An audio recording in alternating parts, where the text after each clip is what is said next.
You ever wonder why some men walk into a room and everything slows down? No flexing, no bragging, no small talk, just presence. Like they know something the rest of the world doesn't. That's not luck. That's not charm. That's not a vibe. It's stillness.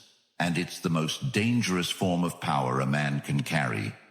Because when you become still, truly still, you stop chasing. And everything starts chasing you. Want to know why she's losing interest even when you say all the right things? Want to know why life feels out of control no matter how hard you grind? This is the video you didn't know you needed. Comment, stillness is power, if you're ready to build what most men will never understand. We live in a time where men are being pulled in 1,000 directions, distracted, exhausted, angry, confused, chasing women, chasing validation, chasing success. But few stop and ask the real question: what draws all those things to you? Not your looks, not your money, not your words. It's your depth. It's your ability to remain grounded in a world that's constantly testing your balance. And if you don't learn how to build this, every interaction, every relationship, every opportunity will slip right through your hands. That's why I created the Stoic Relationship Blueprint ebook for men. It's not just an ebook. It's the quiet playbook of the rarest men, the men who lead relationships without ever raising their voice. The blueprint for building long-term loyalty, respect, and irresistible pull without chasing. The men who've read it are transforming, not just in dating, but in how they walk through life. But this knowledge, it's not for everyone. And to protect its power, it won't stay available to the public for long. 1. You can't fake calm. You can wear the best watch in the room. You can drive the fastest car. You can memorize every clever line from every book on how to be high value. But when life knocks on your door at midnight with a problem that shakes the walls of your confidence, and she's looking at you, searching your eyes for something steady to hold on to, you'll learn quickly that you can't fake calm. Calm isn't found in things. It isn't in your flex. It's not in your posture. It's in your soul. It's in your breath. It's in your still, controlled presence when everything feels like it's crumbling. Every man reaches a breaking point where he either exposes the cracks in his foundation or proves that his roots go deep. And women, intuitively, emotionally, are drawn not to the man who claims he's unshakable, but to the man who has earned that title through pain, through patience, and through persistence. You can't borrow this. You can't copy this, because your soul will tell on you every time you pretend to be him without having become him. Think back to that argument where you raised your voice not because she deserved it, but because you lost yourself. Think back to that opportunity you fumbled because you doubted whether you were ready for it. Think back to that night you stared at your ceiling, wondering why you keep attracting disrespect, confusion, chaos. It's not that life is targeting you. It's that you haven't become grounded enough to stop being moved. And you will be moved by her emotions, by pressure, by temptation, until your mind and body are so in tune they can no longer be separated. Do you understand what happens when a man finally stops letting the world dictate his worth? When he doesn't chase, not because he doesn't care, but because he's already chosen himself. When he no longer explains himself, not out of arrogance, but because his energy already answers the question before it's asked.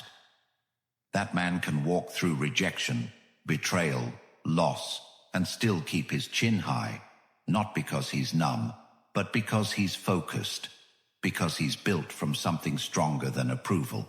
And if you haven't built that yet, you're not late, but you are vulnerable. Vulnerable to manipulation, to distraction, to women who pretend to respect you until they find out they can move you with a single sigh, to opportunities that vanish the moment you hesitate. So how do you stop faking calm and start living from it? You start waking up before the world does. You train your body until pain becomes background noise. You sit in discomfort without complaining. You journal every evening and wrestle your mind onto the page. You set boundaries with yourself, not just others. You make discomfort your training ground, not something you run from. You look her in the eye when she tests you, and you don't flinch. Not to dominate her, but to show her there's something inside you more stable than whatever chaos she brings. And that kind of man becomes rare. And what is rare becomes desired. Because real calm doesn't raise its voice. It doesn't chase. It doesn't prove. It simply exists. And everything around it begins to orbit its strength. Number 2. Silent men speak loudest. There's a different kind of volume the world isn't used to. It's not in shouting. It's not in explaining. It's not in filling space. It's the presence of a man who walks into the room and says absolutely nothing. And still, every person feels the air change. He isn't trying to impress. He isn't scanning for validation. He isn't desperate to be seen, because he knows, truly knows, that when a man carries real weight inside him, he doesn't need to announce it. His stillness, his direction, his conviction are so undeniable that people instinctively listen, even before he opens his mouth. Think about it. Think about the last time someone walked past you, and you just knew, without a word, that he wasn't ordinary. Maybe it was the way he carried himself. Maybe it was his focus, his calm, his total absence of approval-seeking behavior. That wasn't luck. That wasn't status. That was a man who has spent years in the shadows building himself until he no longer needed to demand respect. He commanded it by his essence alone. And you feel it. You know when you're in the presence of a man who doesn't care if you agree with him because his truth isn't up for debate. That man can sit quietly in a room and make everyone uncomfortable, not because he's aggressive, but because he's unapologetically himself. In a culture obsessed with oversharing, overposting, overtalking, he chooses to guard his energy. He chooses to speak only when it builds, not when it distracts. He speaks slowly, with pauses, not to manipulate, but because his words have weight, and weight moves differently. Do you want to become that man?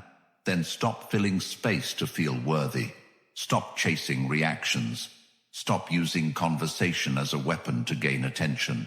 Your voice becomes powerful when it no longer carries desperation. Your body language becomes magnetic when it no longer signals neediness.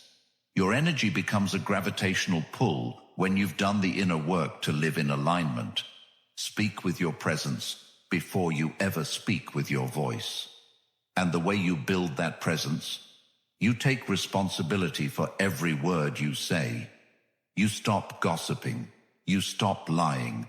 You stop explaining yourself every time someone questions you. You let your standards speak before your voice does. You hold eye contact and let people feel your depth, not because you're trying to intimidate, but because you've faced your shadows, and now they work for you, not against you. Women don't crave words. They crave certainty. They crave the man who doesn't stumble over his truth, who doesn't flinch when she throws a test his way. They crave the man whose silence says, "I've already decided who I am."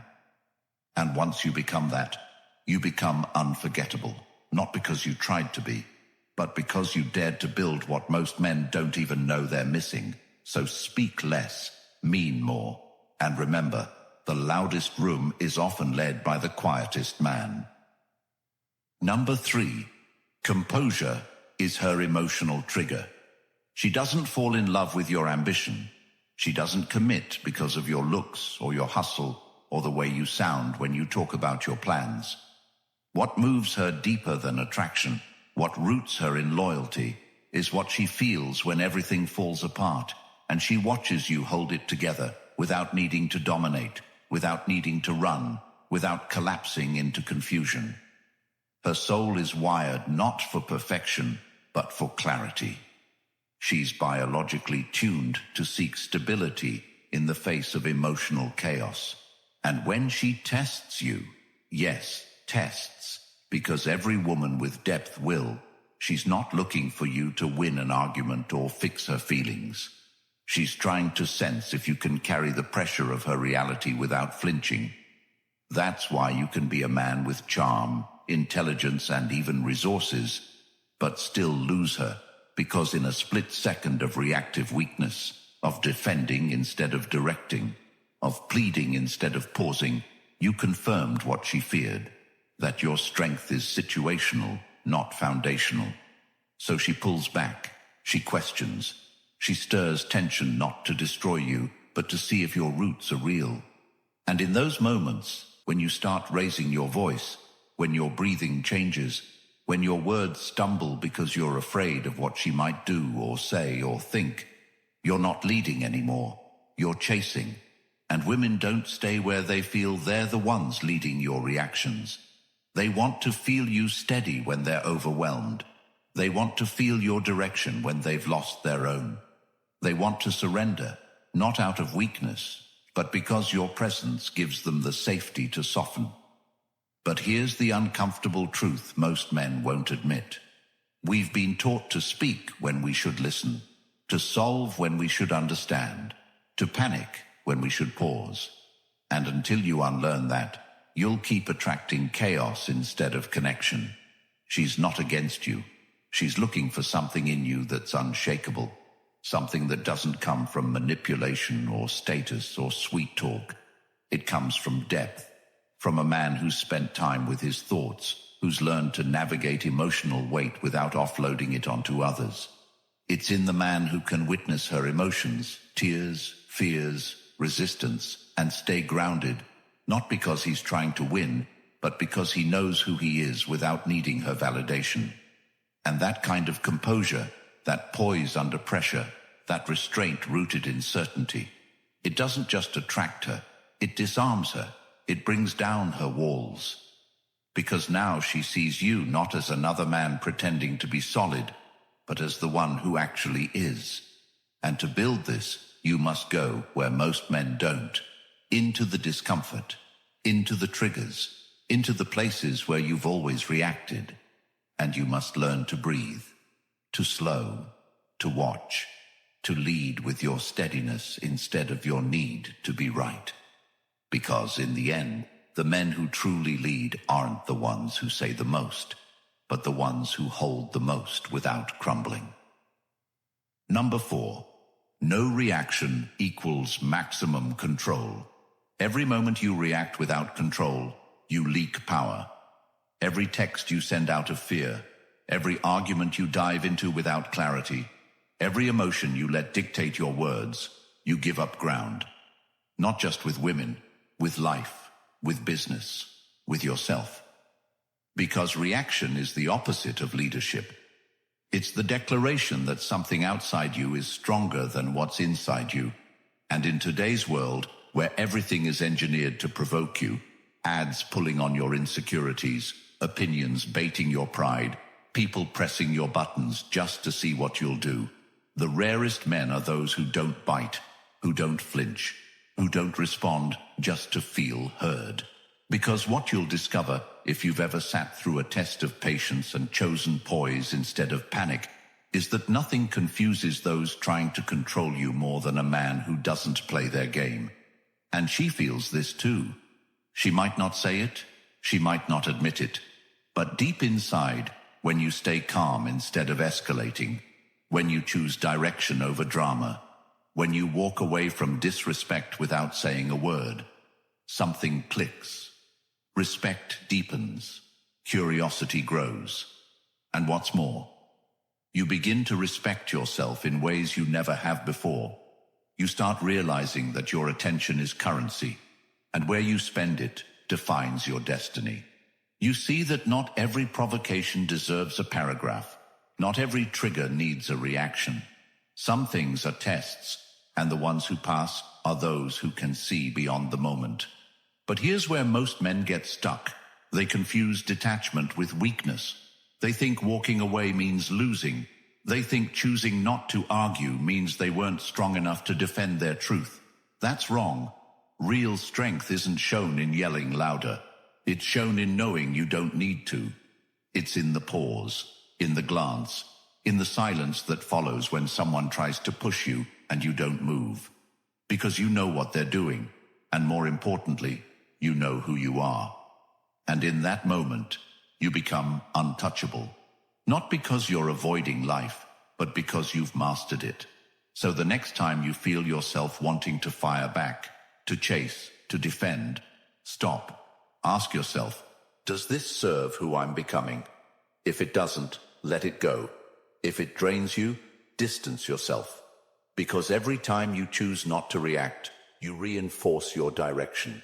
You prove to yourself that your mission matters more than being right. And that, over time, turns you into the kind of man everyone watches. Not because you entertain, but because you endure. Because you hold your frame not for applause, but because you've trained too long and lost too much to ever give it up again. Number 5. Emotional control equals leadership. There is a point in every man's life when he looks around at the chaos, his relationship slipping, his business on the edge, his thoughts racing at midnight, and realizes that the world will not slow down for him. He must become stronger than the pressure or get crushed beneath it. And it's in that moment, not when he's on top, not when she loves him, not when everything is working, but when the walls are closing in, that a man discovers the truth. Leadership is not about titles. It's not about being the loudest in the room. It's not about managing others. Leadership is about managing yourself when everything in you wants to lose control. It's when your woman is spiraling, and instead of reacting to her energy, you center her by refusing to break. It's when business fails and you don't curse the world, you adapt. It's when your friends betray you and you don't retaliate with petty revenge. You move in silence and upgrade your standards. Because emotional control is not about suppressing what you feel. It's about learning how to direct it with purpose.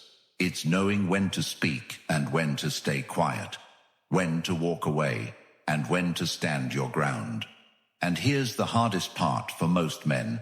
This kind of control doesn't come naturally. You're not born with it. You have to build it in the shadows. You have to sit with every part of yourself you've been running from. The anger, the disappointment, the regret. And you have to face it without blaming anyone else. You have to study your own patterns and ask yourself, why do I react like that? Why do I raise my voice when I feel disrespected? Why do I seek her validation when I know she's not in her right energy? Why do I say yes when I know I should say no? And that's where the building begins. Not in changing her, not in fixing your boss or your family, but in rebuilding yourself from the ground up. You start by mastering your mornings, getting up early, training your body before the world has a chance to shake you. You create non-negotiables, things you do daily, no matter what, because they ground you. You learn to speak slowly, not because you're unsure, but because you value your words.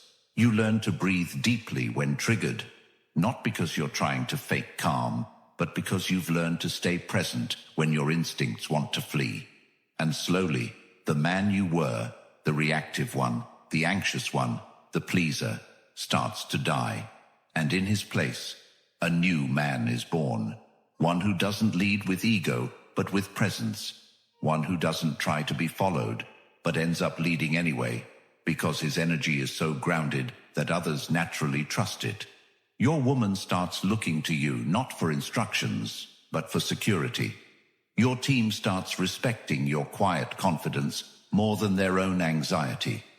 Your children see in you what no teacher could ever offer, an example of how to stay rooted when life doesn't go your way. Because that's real leadership. Not just the ability to guide others, but the ability to guide yourself through fire without losing your way. Number 6. Calm kills chaos. There's a level of peace that cannot be shaken by noise, by games, by sudden change. And when a man lives from that level, everything around him either aligns or disappears.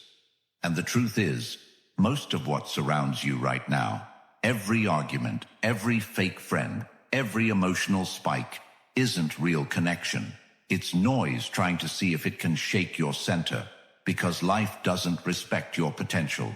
It tests your discipline, and the only men who survive the test are the ones who stop looking for peace in others and start building it within.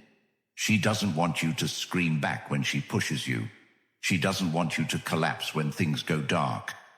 She wants to see if you are who you say you are, if your strength is real, not because you've never been tested, but because you've been tested and chose not to fold.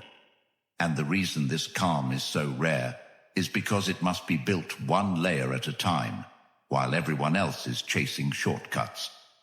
It begins the first time you sit in pain without numbing it.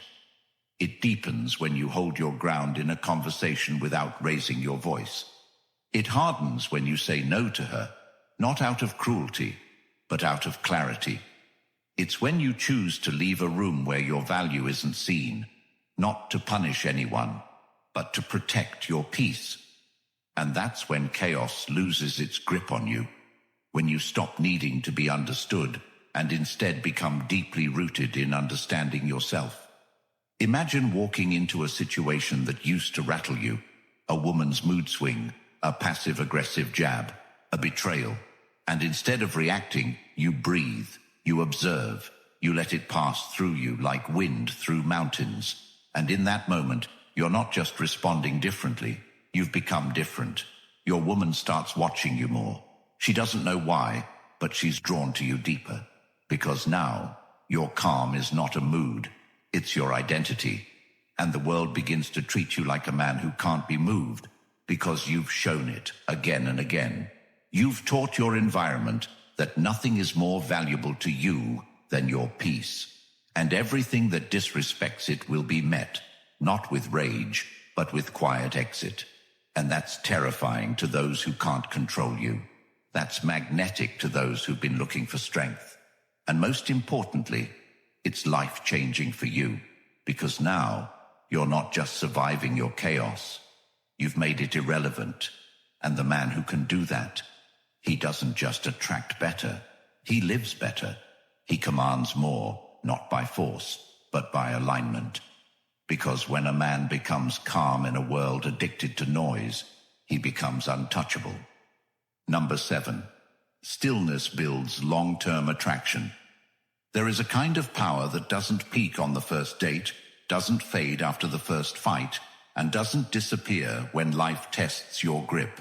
And that power, the one that women remember years later, even when you're no longer in their life, is not based on charm, not based on appearance, not based on the temporary excitement of chemistry. It's based on something far deeper, your ability to remain deeply rooted in who you are over time, through conflict, through change, through resistance. Because short-term attraction is easy. Any man can buy flowers, say the right things, act composed for a few days or even a few weeks. But what keeps a woman looking at you differently 10 years into a relationship? What makes her respect you when she's angry? What makes her desire you even when life feels heavy? Is your consistency in being the same man she met on day one, but deeper, stronger, more refined.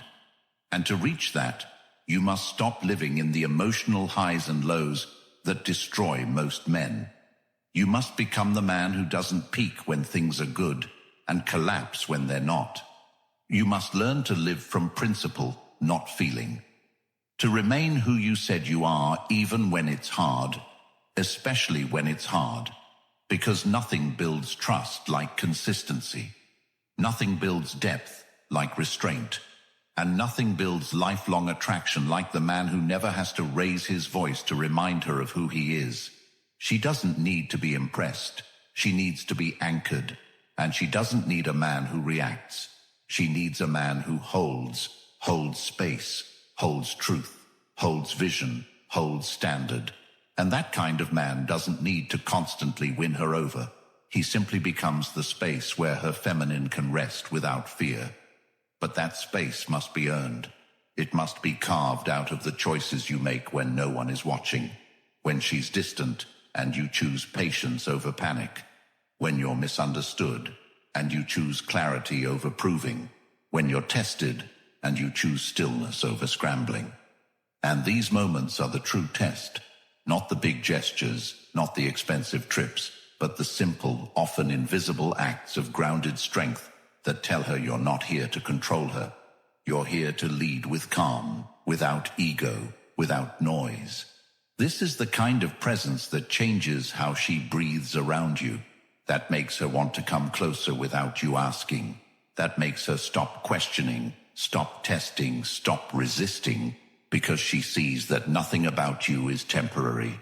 You've become a mountain in her life, not because you demanded it, but because you chose every day to become the man who doesn't just offer stability, he lives it. And this depth, this weight, is rare. That's why she stays, that's why she submits, not out of weakness, but out of a respect so deep it moves her soul. Because the man who becomes still over time becomes irresistible not just in bed, but in presence, not just when things are sweet, but when life gets complicated. And to become that man, you don't need more tactics, you need more truth. You need to stop chasing and start embodying. Start by living in alignment with your values, even when you're tempted. Start by walking away from conversations that disrespect your worth. Start by training your body and mind until your decisions are led by clarity and not impulse. Start by writing down the kind of legacy you want and living like you already carry that weight every time you speak. And above all, know this. Short-term attraction is everywhere. But what makes her fall in love again every time she looks at you is the man who became more composed, more grounded, more intentional as the years passed. That's what builds a legacy. That's what raises kings. That's what separates the man she dates from the man she builds a life with. Be that man. If you've made it to this point, you already know. This world wasn't built to make you a strong man. It was built to keep you chasing approval, doubting your instincts, softening every edge of your power until you forget who you were meant to be. And if you're tired of living confused, drained, and losing respect every time you try to please, it ends now. The truth is, most men will keep making the same mistakes in dating and relationships for the next 5 years. Until one day, they wake up alone, broke inside, and wondering what happened. But not you, because now you've seen what they haven't. And that's why the Stoic relationship blueprint for men exists. It's not just an ebook, it's a loaded weapon for the man who's done playing soft, done being manipulated, and ready to finally lead with presence, strength, and authority. This ebook isn't free. It isn't watered down. It's the clearest, rawest truth you've never been told, and it's linked in the comments. Comment the Stoic Blueprint right now if you're ready to grab it and build what she's been dying to feel in you but couldn't name. Like this video, subscribe, and help save another man from wasting years in pain, confusion, and silent regret.